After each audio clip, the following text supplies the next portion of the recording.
This year in Human Services, we started with this pillow project, and each student did one by themselves for the whole process, and then we went into a assembly line type process to actually put all these pillows together. And in that process, we started out with one student. She would cut the material out to the size. The next set of students would based on the Velcro. The third set of students would pin the two pieces of material together correctly, and then it would go to the next set of students. They would sew the outside edge. The next group would turn them inside out and then stuff them with the filling. And then the last group would finish up the seam to finish off the pillow. And then we had one student that would actually check the whole pillow, make sure everything looked good, there weren't any holes, and trimmed up any threads that we had to do. We ended up actually finishing 213 pillows. Our goal was right around 200, and we ended up exceeding that, so we were pretty excited about that. The kids worked so incredibly hard. It took us about 2 weeks to do it.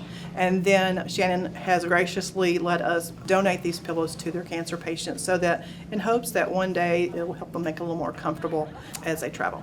They have provided us pillows for our patients that receive their medication through a port in their chest, and what that means is we stick a little needle in and we give them their medicine through there on either side of their chest. And what happens is when they drive home, their seatbelt goes across, either if they're driving or in their passenger seat. So what the pillow does is it keeps that seatbelt from rubbing or pushing on that port. It's more for comfort. So we really appreciate what they're doing.